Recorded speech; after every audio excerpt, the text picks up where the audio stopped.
Hi అండి అందరికీ welcome back to my channel homely Hema daily diaries. ఈరోజు మన రెసిపీ బ్రెడ్తో ఒక మంచి స్వీట్ రెసిపీ. పిల్లలు చాలా ఇష్టంగా తింటారు.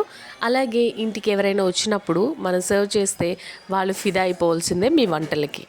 సో ఎలా చేసుకోవాలో చూపించేస్తున్నాను చూసేయండి. ఇక్కడ మిల్క్ బ్రెడ్ అయినా అలాగే శాండ్విచ్ బ్రెడ్ అయినా మల్టీగ్రెయిన్ బ్రెడ్ అయినా ఏ బ్రెడ్ అయినా తీసుకోవచ్చు. అలా 4 పీసెస్లా కట్ చేసుకొని ఒక ప్యాన్లో నెయ్యి వేసుకుని వాటిని ఒక మంచి కలర్ వచ్చే వరకు వేయించుకోవాలి. తర్వాత వీటిని పక్కన పెట్టేసి నేను తీసుకున్న క్వాంటిటీకి నాకు 1/2 లీటర్ పాలు సరిపోయాయి.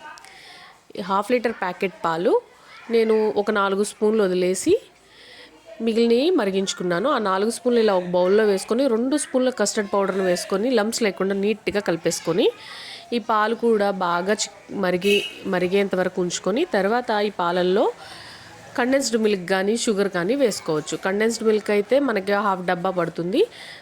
షుగర్ అయితే మనకి ఒక 3/4 కప్పు పడుతుందన్నమాట. తర్వాత అది వేస్తూ కలుపుతూ ఉండాలన్నమాట. లేకపోతే కస్టర్డ్ పౌడర్ అనేది ఉండలు కట్టేస్తుంది. తర్వాత ఇలాగా మన దగ్గర ఉన్న బాదం పప్పు, జీడిపప్పు, పిస్తా పప్పు ముక్కలుగా కట్ చేసుకొని వేసుకోవాలి. దాన్ని కొంచెం చిక్కగా మరిగించుకునే వరకు ఒక 10 నిమిషాలు మరిగించేసుకొని ఇలాంటి ఒక బౌల్ తీసుకొని అందులో నీట్గా సర్వ్ చేసుకొని మన పాలని ఇందులో వేసేసుకోవాలి.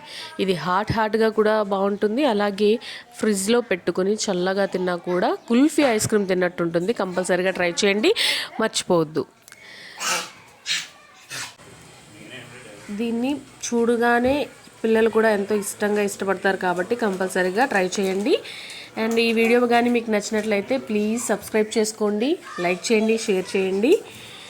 అండ్ వీడియో నచ్చితే కమెంట్ చేయండి. Thank you for watching.